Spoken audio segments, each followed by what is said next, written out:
नमस्कार, मैं हूं संजय शर्मा। आप देख रहे हैं 4 पीएम न्यूज़ नेटवर्क। मैं ये नहीं जानता कि आप में से कितने दर्शक ऐसे हैं जो अपने आसपास के हालात का दर्द महसूस करते हैं। समाज में और देश में जो घट रहा है, उसकी परिस्थिति की कल्पना करते हैं। और पता नहीं कितने लोग ऐसे होंगे जो इतनी दूर तक नहीं सोच पा रहे होंगे कि अगले 2 या 3 सालों में देश कहाँ से कहाँ पहुँच जाएगा। अमेरिका में मेरा एक दोस्त है, वहाँ पे सेटल्ड है। उसने अमेरिका की नागरिकता ले ली है, अरबपति है, लेकिन भारत मूल का है, तो भारत उसके दिल में रहता है। भारत के लिए बहुत मदद करता रहता है, भारत में कोई अच्छे कार्यक्रम होते हैं, उसको स्पॉन्सर्ड करता है। उत्तराखंड में जब आपदा आई, तो काफ़ी सारा उसने सामान भेजा। तो अमेरिका में रह के भी भारत की चिंता करता है। उसने मुझसे कुछ दिन पहले कहा कि संजय जी, भारत में जो कुछ घट रहा है वो आने वाले समय में बहुत खतरनाक हो सकता है। मैंने पूछा क्या बात करना किधर इशारा कर रहे हो? तो उसने कहा कि ये देश में जो गरीबों और पूंजीपतियों के बीच में जो गैप बढ़ता जा रहा है, ये किसी दिन देश में गृह युद्ध जैसे हालात पैदा ना कर दे। पिछले 8-9 सालों में अमीर और अमीर होता जा रहा है, गरीब और गरीब होता जा रहा है। मुझे लगा कि इस बात में काफ़ी हद तक सच है, क्योंकि मैं पिछले कई दिनों से मैंने ये कोशिश करी है कि मैं लोगों से संवाद बढ़ाऊँ अपना, और ख़ास तौर से जो सब्ज़ी वाले हैं, ठेले वाले हैं, रिक्शे वाले हैं, या गाँव में जब मैं जाता हूँ तो मैं लोगों से ये मालूम कर सकूँ कि उनकी जीवन की परिस्थितियाँ कैसे चल रही हैं। मैंने महसूस किया, मैंने सुल्तानपुर, अमेठी, रायबरेली इन जिलों का दौरा किया। एक दर्द मैंने महसूस किया कि बहुत परेशान हैं लोग, महँगाई ने उनका जीवन तबाह कर दिया है। और ये जो गोदी मीडिया है, जो अपने आप को मेन स्ट्रीम मीडिया कहता है, इस पे कहीं आपको महँगाई की चर्चा सुनाई नहीं पड़ेगी। वो हिंदू, मुसलमान, वो बढ़ता हुआ भारत, गौरवशील भारत, और चमकते हुए हमारे प्रधानमंत्री जी, और किस प्रधानमंत्री ने, किस राष्ट्राध्यक्ष ने प्रधानमंत्री जी का ऑटोग्राफ ले लिया, किसने पैर छू लिए, इस पे लंबे-लंबे किस्से चलते रहते हैं। इस देश की जनता का जो दर्द है, उनकी बढ़ती हुई महँगाई है, उनके परिवार की परेशानी है, इस पे कोई चर्चा करता भी नहीं और करना भी नहीं चाहता। वो चाहता नहीं है, वो एक तरफ का उन्नत भारत आपको दिखाना चाहता है, और मुझे ये नहीं पता, आप में से कितने लोगों को ये समझ नहीं आ रहा होगा कि ये जो उन्नत भारत है, जो ये तरक्की करता हुआ भारत, जो आपको दिल्ली, मुंबई के एयरपोर्ट पे, बड़ी-बड़ी सड़कों पर, होर्डिंग में, अखबार के बड़े-बड़े विज्ञापनों में दिखता है, इसका ज़िंदगी पर कितना असर पड़ता है। मैं एक कटिंग दिखा रहा हूँ आपको, और मुझे ये अखबार में मैंने खबर छापी तो मेरा दिल तब से बहुत दुखी हुआ, मैं इस विषय पे बात करना चाह रहा था आपसे। अब इस कटिंग को देखिए, इसके दर्द को महसूस करिए। प्रधानमंत्री मोदी और मुख्यमंत्री योगी को पत्र लिखकर किसान ने आत्महत्या कर ली।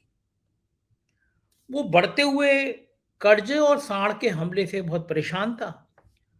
तो इस व्यक्ति ने अपनी पूरी व्यथा, पूरी परेशानी मोदी जी को और योगी जी को एक चिट्ठी में लिखी कि भई मेरे क्या हालात हैं, मैं कितना परेशान हूँ, मैं कितना बेहाल हूँ, और उसने सुसाइड कर लिया। अब आप सोचिए कितना कर्जा रहा होगा इस किसान पे। 50,000, 70,000, 1 लाख, 1.5 लाख, इससे ज़्यादा होता नहीं है। और ये अकेला किसान नहीं है। ये उत्तर प्रदेश का या बिहार का या मध्य प्रदेश का अकेला किसान नहीं है। देश में किसानों की आत्महत्या के आंकड़े अब जुटाए नहीं जाते। किसी चैनल पे आप अगर देखेंगे तो अब किसानों की आत्महत्या पे कोई बात नहीं करता। किसान का मर जाना, किसान का खेत पे फांसी लगा लेना कोई मुद्दा नहीं बनता। इस किसान ने, जिस पे थोड़ा-सा कर्जा होगा, उसने खत लिखा कि प्रधानमंत्री जी, मुख्यमंत्री जी, मैं परेशान हूँ, मैं व्यथित हूँ और मैं मर रहा हूँ, मर गया।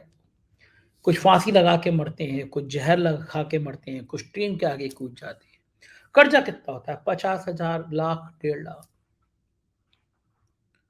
क्या इस मुल्क के हुक्मरान, क्या इस मुल्क के राजा को नींद आ जाती होगी, जब उसको लगता होगा कि इस मुल्क में ऐसे भी लोग हैं, जो 50,000 1 लाख रुपए के लिए अपनी जान दे सकते हैं। फिर मुझे कुछ घटनाएं याद आई, पिछले दिनों की घटनाएं याद आई।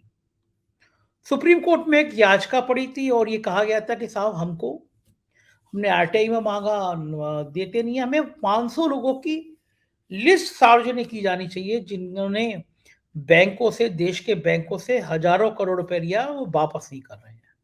मतलब देश के जो सबसे बड़े 500 डिफाल्टर हों, उनके नाम घोषित कर दीजिए, बता दीजिए कौन लोग हैं। सरकार की दलील है कि मेरे एक मित्र ने बताया मुझे कि सरकार ने दलील दी है कि साहब अगर हम इन लोगों के नाम बता देंगे तो इनकी साख पे असर पड़ेगा। अब मुझे बताइए आप कि 50,000 1 लाख रुपए ना दे पाने के कारण एक किसान मर जा रहा है, सुसाइड कर ले रहा है। और देश के ये कथित बड़े पैसे वाले लोग जो 1,000 करोड़, 2,000 करोड़, 10,000 करोड़, 20,000 करोड़, 50,000 करोड़ लेके या तो देश से भाग गए या देश में भी रह रहे हैं तो पैसा जमा नहीं कर रहे हैं, पैसा दे नहीं रहे हैं। और सरकार उनसे पैसा वसूलने की जगह इस बात पे मंथन कर रही है कि साहब इनका नाम पता ना चल जाए क्योंकि इनकी साख पर सवाल खड़ा हो जाएगा। ये गरीबी और अमीरी का असमानता का भाव है जो इस देश में साफ दिखाई दे रहा है। मेरे एक ब्यूरोक्रेट मित्र हैं, आईपीएस हैं। उन्होंने मुझे बताया कि किस तरह नक्सली यहाँ पे एक्टिव हैं और आदिवासी इलाकों में किस तरह मूवमेंट चलाए गए, नक्सलियों से जमीन खाली कराई गई और वो जमीन पूंजीपतियों को दे दी गई। आदिवासियों की जो जंगल थे वो जंगल अब बड़ी बड़ी फैक्ट्रियों में तब्दील हो गए हैं।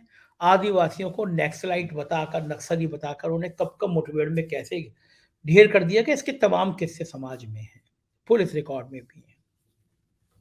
मैं नक्सलवाद का किसी तरह से समर्थन नहीं करता। मैं किसी भी हिंसा का समर्थन नहीं करता, चाहे वो धर्म के नाम पर हो, चाहे वो जाति के नाम पर हो, चाहे वो नक्सलवाद के नाम पर हो। लेकिन मैं इस बात का भी समर्थन उससे ज़्यादा नहीं करता, बल्कि उससे ज़्यादा विरोध करता हूँ कि इस देश में अमीर और अमीर होता चला जाए, गरीब और गरीब होता चला जाए।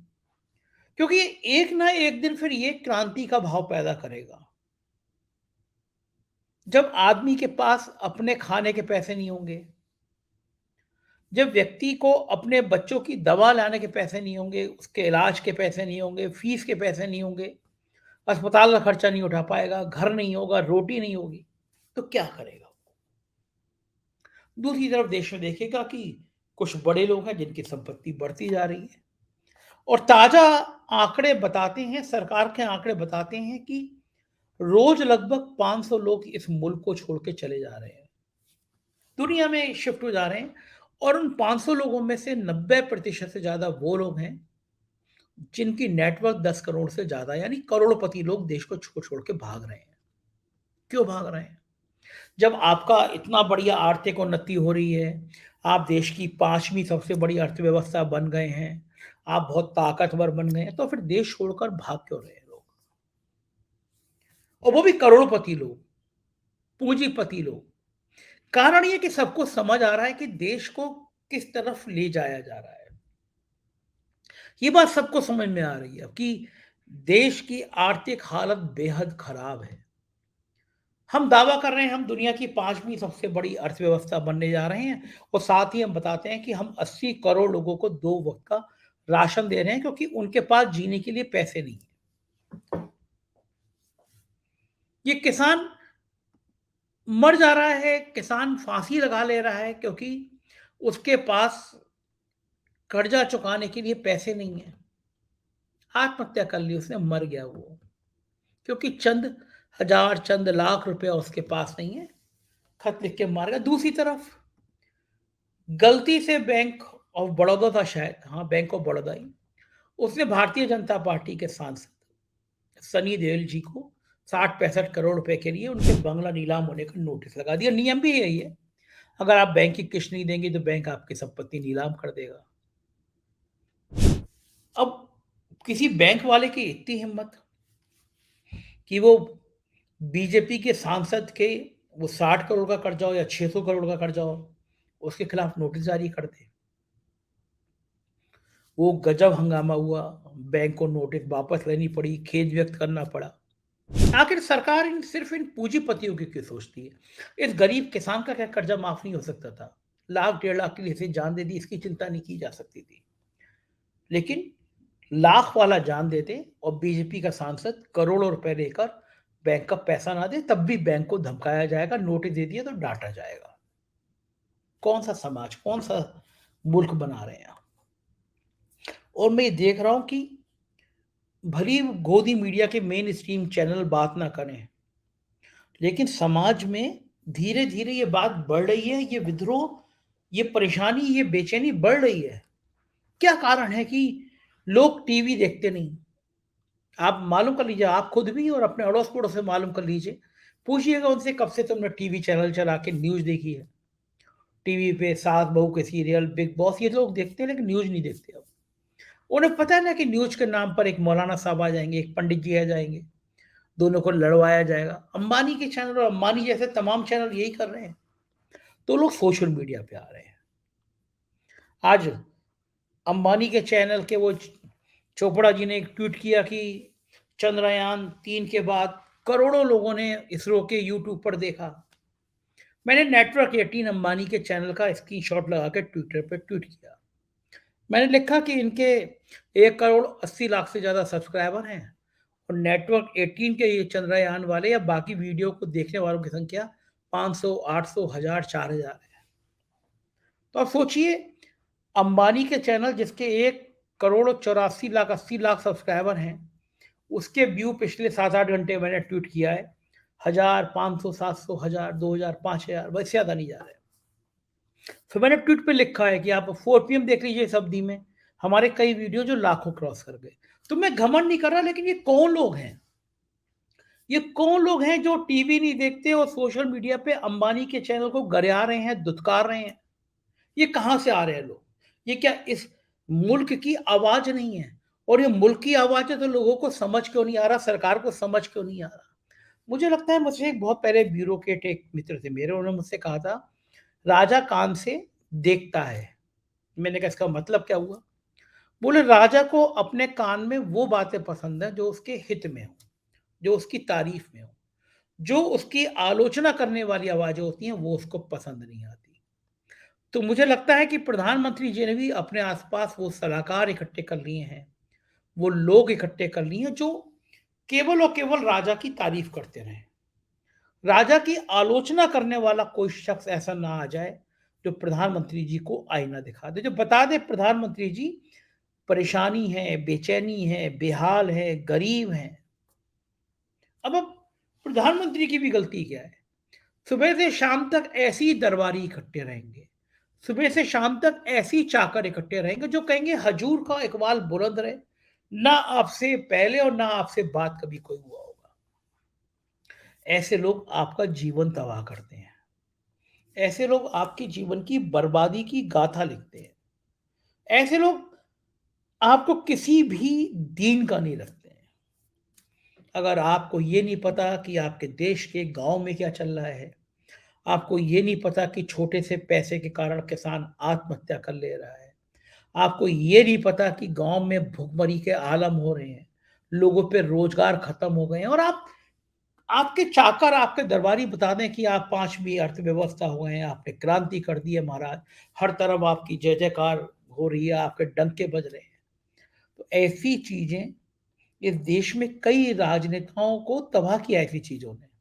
और मुझे लगता है प्रधानमंत्री जी भी एक ऐसी टोली से घिर गए हैं। उनके पास फीडबैक यही है, उनको लगता है कि 2024 इतना आसान है कि हम यूँ ही हिंदू-मुसलमान कराएँगे, हमारे गोदी मीडिया के एंकर हमारी वाई-वाई करेंगे, थोड़ा-सा हिंदू-मुसलमान में छौंका डालेंगे और हम चुनाव जीत जाएँगे। लेकिन मैं फिर दावे के साथ कह रहा हूँ, जो आम आदमी के बीच में, जो गाँव वाले के बीच में, जो एक साधारण इंसान के बीच में जो बेचैनी है, जो परेशानी है, आप उसको 2 वक़्त का राशन देके आपको लग रहा है वो मैनेज हो गया, ये गलतफ़हमी निकाल दीजिए। वो कह रहा है कि हमको 2 वक़्त का राशन दिया जा रहा है, उससे ज़्यादा पैसा हमारा निकाल लिया जाएगा जा रहा है महँगाई में, पेट्रोल में, डीज़ल में। आपको अंदाज़ा ही नहीं है, मध्यम वर्गीय परिवार जो आपका दीवाना रहता था, आपके थाली, थाली, मोबाइल, सब कुछ बजाता था, ताली बजाता था, थाली बजाता था। एक एवरेज मेरे मित्र हैं और मैं उनका एवरेज ले रहा हूँ, एक उनको 1.5 लाख के आस-पास सैलरी मिलती है, एक कंपनी में काम करते हैं। बड़े भक्त थे। 2014 में कहते थे कि भगवान विष्णु के अवतार हैं मोदी जी। अब उनके 1.5 लाख की सैलरी तो वही है, लेकिन घर का खर्चा इस बढ़ती महँगाई के कारण लगभग 17,000 बढ़ गया है। बच्चों की फीस, पेट्रोल, डीजल, सिलेंडर, सब चीज़ें। अब भक्ति का भाव उतर गया है दिमाग से। अब कह रहे हैं कि हमें इस सरकार ने तबाह कर दिया। तो ये जो आपका भक्ति का काल रहता है ना, जो आप दिमाग में लोगों के तेजाब बना रहे हो और ये समाज के लिए इतना ज़हरीला है। कल रात को मैंने घटना ट्वीट करी, उत्तर प्रदेश के सीतापुर में थी।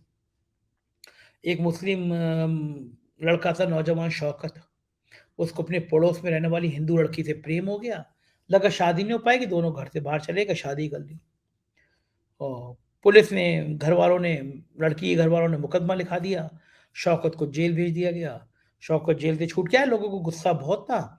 लड़की के घरवालों ने शौकत के माता-पिता की पीट-पीट के हत्या कर दी। इस समाज को हम लोगों ने इतना ज़हरीला क्यों क्यों बना दिया? जहाँ प्रेम की जगह नहीं बची। क्या हिंदू और मुसलमान प्रेम नहीं कर सकते? दिमाग ऐसा खुंद हो गया है कि हमारे अंदर प्यार बचा ही नहीं है, हम हर समय गुस्से में रहते हैं, हम हर समय तनाव में रहते हैं। आप सोचिए दिन में कितनी आपके अंदर नेगेटिव बातें आती हैं, तो इनकी ज़िम्मेदारी कौन लेगा? ज़िम्मेदारी आपकी है, सरकार की नहीं है। ये देश आपका है, सरकार का नहीं है, सरकार पूंजीपतियों की तय हो गया। इस देश को बचाइए, वरना आपकी आने वाली पीढ़ी आपको कहीं का नहीं छोड़ेंगी, आपसे सवाल करेंगी और आपके पास कोई जवाब नहीं होगा। मेरा काम है सच बोलना, मैं बोलता रहूँगा, आप देखते रहिए 4 पीएम। शुक्रिया।